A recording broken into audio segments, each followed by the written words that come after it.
Hola niños, muy buenos días para todos. Hoy vamos a seguir en este proceso de compartir nuestra realidad académica. Pero vamos a iniciar este momento con un espacio de oración. Decimos todos en el nombre del Padre, del Hijo, del Espíritu Santo. Amén. Vamos a encomendar en manos de Dios nuestra vida. Cada una de las dificultades que se presentan. Sabemos que pasamos de un fin de semana en el cual celebramos el día de uno de los seres maravillosos que tenemos en la tierra, que es nuestra madre. Hoy vamos a orar por ellas, pedirle a Dios que las ilumine, que las acompañe,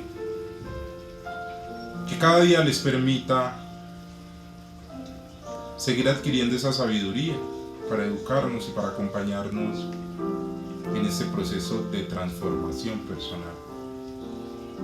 Te voy a invitar para que en este momento, en homenaje a nuestras madres, observemos el siguiente video.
Después de haber tenido un espacio de reflexión y de haber observado este video, démosle gracias a Dios por el don maravilloso de la familia, de forma especial por nuestras madres, que son mujeres guerreras, luchadoras, y a pesar de que cada una de ellas tiene sus particularidades, son los seres más maravillosos que existen sobre la faz de la tierra. Pidámosle al Señor para que nos la regale por mucho tiempo y que ojalá podamos disfrutar de esa compañía, de tener una madre el mayor tiempo posible. En nombre del Padre, del Hijo y del Espíritu Santo. Amén. Vamos a disponernos en este momento para continuar con nuestra clase. Hoy tenemos bastantes elementos a nivel conceptual que necesitamos desarrollar. Ya venimos en un proceso a nivel histórico bíblico y hablábamos un poco con relación al Antiguo Testamento y cuáles personajes de una u otra forma nos guiaban con relación a esas realidades particulares de ser testigo y de ser testimonio. Hoy vamos a aterrizarlo un poco con relación a la experiencia del discipulado, que todo se arraiga un poco en lo que tiene que ver con el Nuevo Testamento. Entonces vamos a empezar entonces a fundamentar todos nuestros elementos con la persona de Jesús y desde el Nuevo Testamento. Entonces empezamos en el Antiguo Testamento desde una realidad histórico-bíblica y ahora vamos a irla aterrizando al Nuevo Testamento para llegar hasta ahora. Entonces los invito a que tengamos mucha disposición. Por favor, tener cuaderno a la mano, tener cartuchera a la mano e ir tomando apuntes en el cuaderno de los elementos más importantes. ¿Listo? Bueno, entonces vamos a iniciar este momento respondiendo una gran pregunta, y la pregunta es: ¿cómo es un testigo? Entonces, desde el fundamento que vamos a empezar a trabajar hoy es desde un fundamento bíblico, pero partiendo del Nuevo Testamento. Y con el Nuevo Testamento vamos a hablar un poco de los evangelios y cómo estos evangelios nos van reflejando cómo se vive la experiencia de ser testigo y cómo se vive la experiencia de ser testimonio. En los evangelios queda muy claro que Jesús reunió pues en su entorno un grupo de discípulos que, dicho un poco en nuestra realidad particular, eran sus amigos, eran sus parceros, eran su familia, eran los más cercanos pues. Se dice que es algo similar hacían los maestros de Israel, y que también tenían sus escuelas con sus propios discípulos. O sea que si nosotros habláramos hoy de la experiencia del discipulado, ustedes vendrían a ser mis discípulos. ¿Por qué? Porque yo soy su maestro, el que los guía, el que los acompaña. Pero hablemos de una realidad discipular y de ser discípulo desde un ámbito un poco más profundo. Entonces pasa algo, y es que, sin embargo, la relación de Jesús con sus discípulos tiene unos rasgos peculiares, tiene unos rasgos característicos que son diferentes a la relación que tenían los discípulos con los maestros de Israel.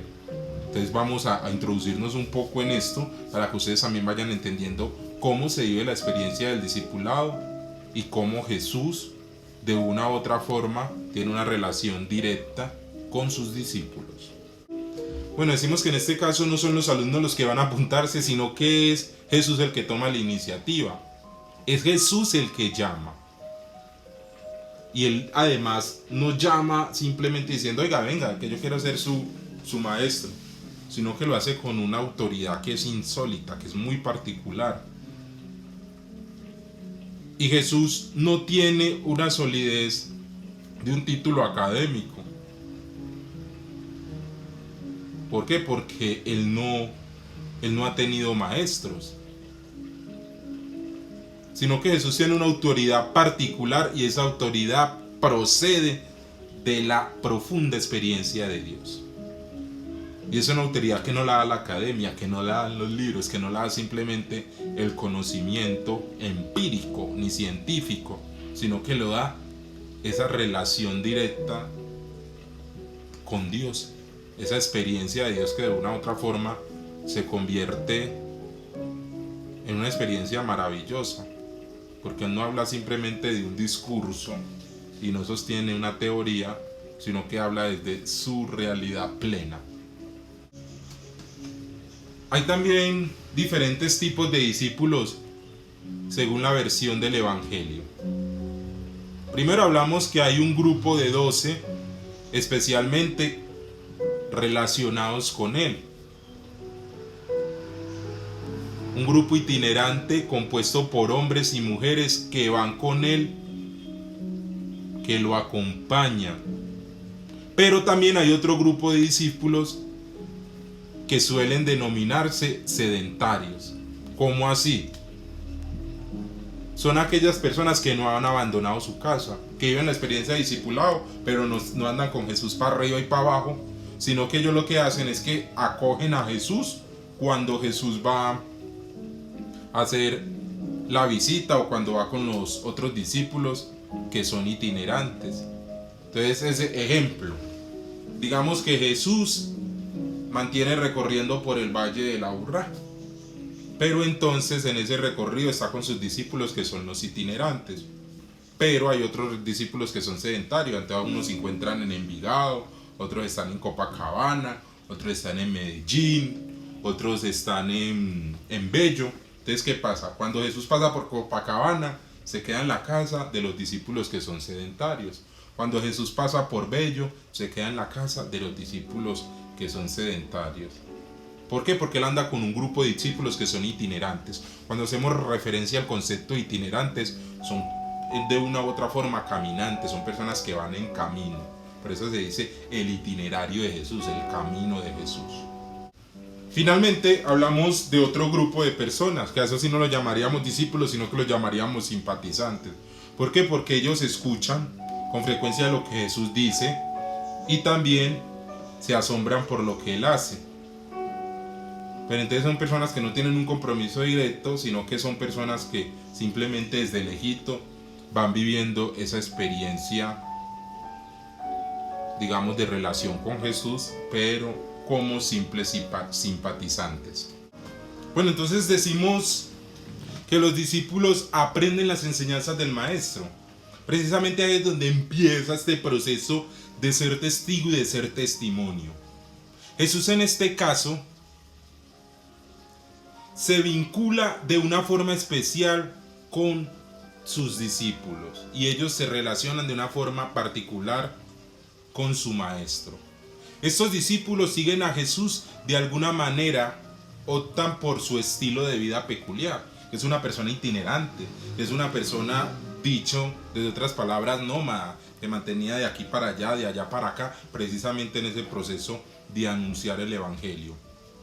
Pero como lo dice el mismo Jesús, si al maestro lo llaman Belcebú, Belcebú era cuando hacían referencia al príncipe de los demonios, o sea a Lucifer, o sea al diablo.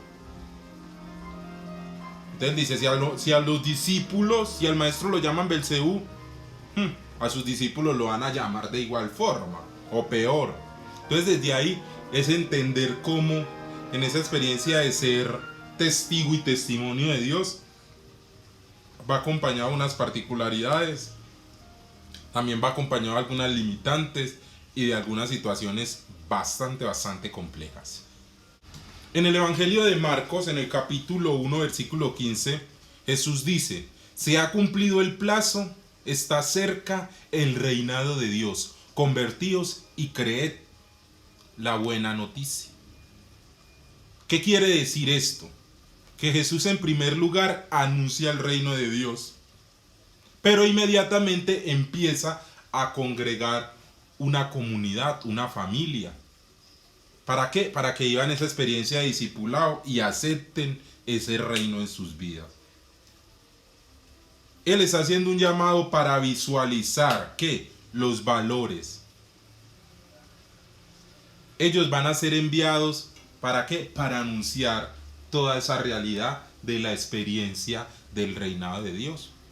¿Por qué? Porque la experiencia de discipulado y la experiencia de ser testigo trae consigo unos compromisos. En el Evangelio de Marcos, que es el evangelio más antiguo de todos, vemos que los discípulos están continuamente con Jesús, pero hay una gran paradoja, hay una gran situación muy particular o muy peculiar, y es que no entienden nada, o sea, son un poquito tapaditos, no comprenden. Y si vamos leyendo el evangelio, nos vamos dando cuenta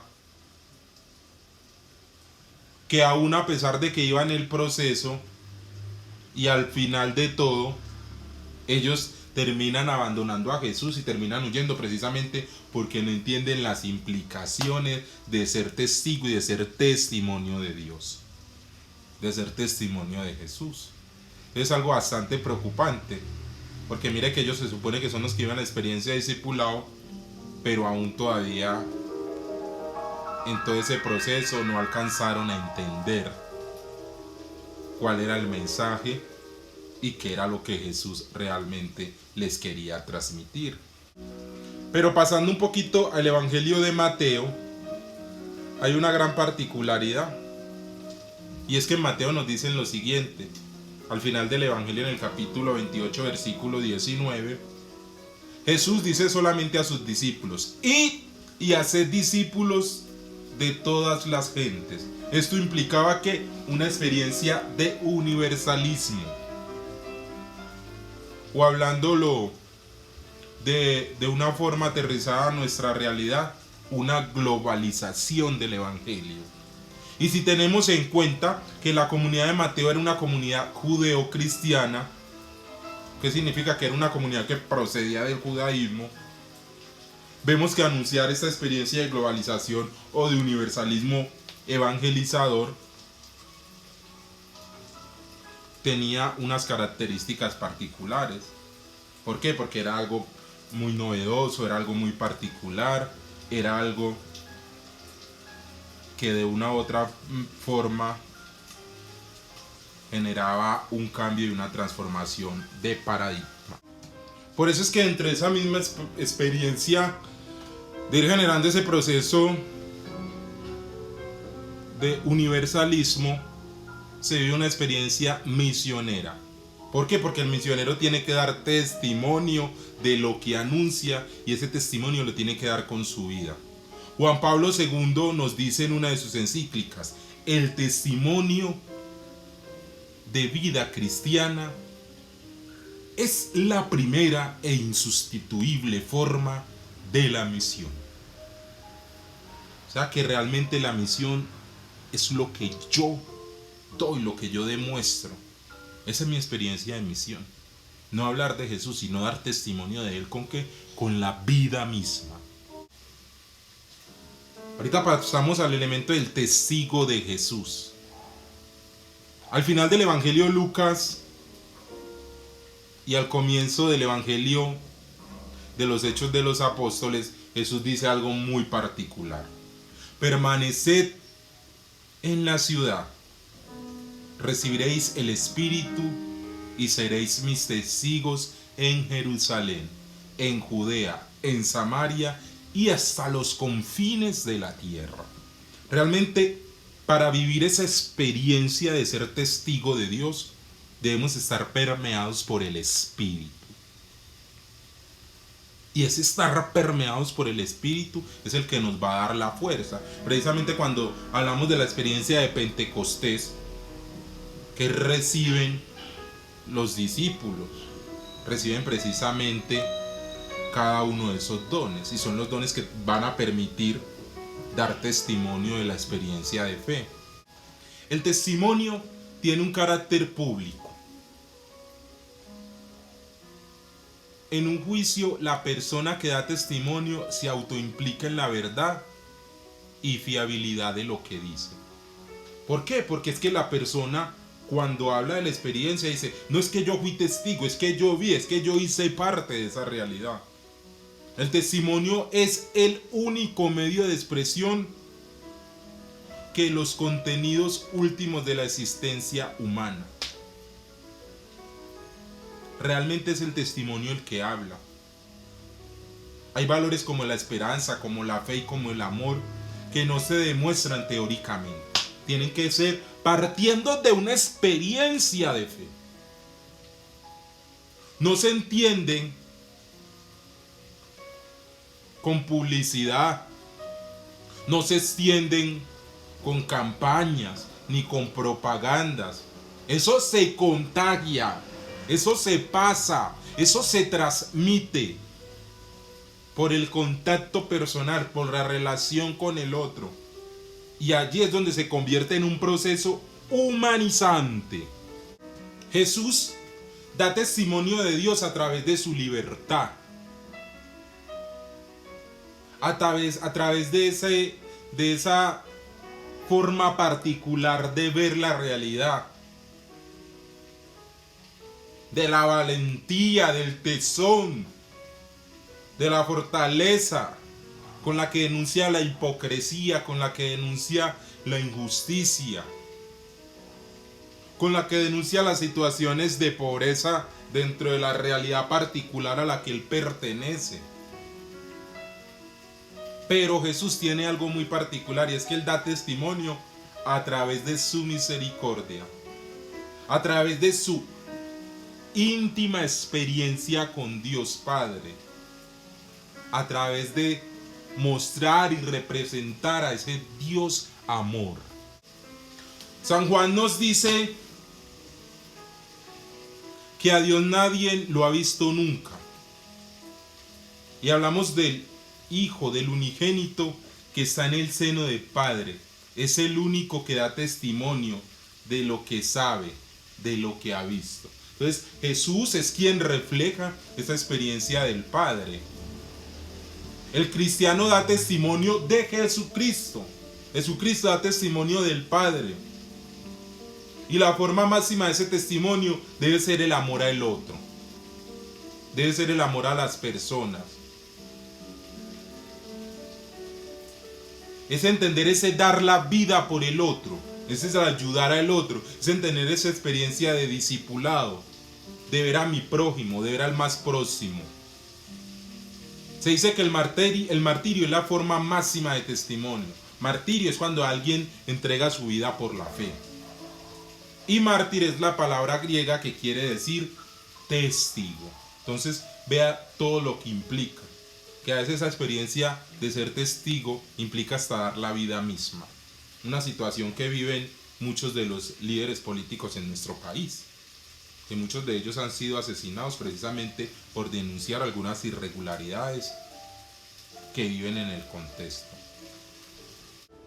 Vamos a hablar del Apocalipsis de San Juan. Muchas veces nosotros hemos ido malinterpretando este libro del Apocalipsis, pero hoy voy a darles, digamos, una pequeña explicación de este libro y cómo se entiende este libro desde la experiencia de la vivencia del ser testigo y del ser testimonio. En el Apocalipsis, Juan subraya muchas particularidades del ser discípulo de Jesús y apunta que al ser discípulos debemos de ser testigos de Jesús. Repite la expresión multitud de veces, precisamente para hacer que ahínco y referencia en el ser testigo, en el ser testimonio. Este libro se expresa una comunidad que se enfrenta al endiosamiento del imperio romano y no rinde culto al emperador.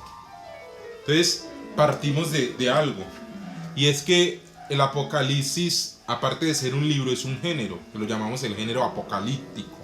Entonces desde ahí vemos cómo lo que hacen es una relación, y realmente ese monstruo de tantas cabezas que pintan ahí hacen referencia precisamente al imperio. La comunidad del Apocalipsis no está dispuesta a confesar al César como Señor, porque para ella Jesucristo es el único Señor. Entonces realmente cuando hablamos de este género apocalíptico y hablan de un sinnúmero de monstruosidades o de representaciones, están es precisamente haciendo referencia al César, haciendo referencia al imperio. De una u otra forma, el testimonio que se expresa como una resistencia contra el poder es un poder que es déspota, que trata mal a la gente. Ese poder romano que lo que quería de una u otra forma era someter, y hacer el imperio más rico, pero someter a las personas y hacerlas más pobres, más miserables. Pero ellos tienen una esperanza de que Dios hace justicia y que en el futuro definitivo no pertenece a la bestia tan imponente, sino que en la Jerusalén definitiva se sentará en el trono los que dieron testimonio de Jesús y no adoraron a la bestia ni a su imagen, ni aceptaron su sello, ni en frente ni en labios. Entonces, vuelvo y le repito, cuando hacen referencia a esa bestia, hacen referencias al imperio. Entonces se dice, no le cogieron y no le rindieron pleitesía al imperio, sino que mostraron y dieron testimonio y fueron testigos del amor y de la gracia de Jesús. Bueno, entonces terminamos nuestro espacio de formación haciendo una gran invitación, y es a decir que las palabras no bastan. Realmente tiene que ser el testimonio, la vida misma la que hable. Hoy sabemos que nuestra realidad, nuestra historia está anclada en una gran esperanza, y es precisamente una esperanza donde haya justicia y no violencia, pero eso lo tenemos que ir construyendo nosotros mismos. Vemos que en las Escrituras llaman a Jesús testigo fiel y veraz. Por eso tenemos que invitar a cada uno a vivir esa experiencia de ser fiel y de ser veraz, de ser testigo y de dar testimonio. porque realmente solo con la vida misma podremos alcanzar la experiencia de ser testigo y la experiencia de dar testimonio. Listo, niños, después de haber escuchado la explicación con relación a todo lo que implica ser un testigo, qué significa ser un testigo, aterrizarlo un poco a todo lo que son los evangelios y el Nuevo Testamento, entonces prestemos mucha atención a la tarea que vamos a realizar. En el cuaderno vamos a escribir los elementos más importantes de toda esa información que está en esta clase asincrónica. Usted va a escribir esos elementos fundamentales. Se llevará una hoja, se llevará dos, no sé cuántas hojas se llevará, pero saca solo los elementos fundamentales. Cada diapositiva ya tienes la información. ¿Y qué vas a hacer? Vas a escribirlo en tu cuaderno y eso me lo vas a enviar a mi correo por medio de evidencia fotográfica. Por favor, las fotografías que sean legibles para yo poder leerla y así darte la nota de este trabajo. Y por favor, me ponen nombre completo y grado. Un fuerte abrazo, los quiero mucho, que el Señor los bendiga. Besos para todos.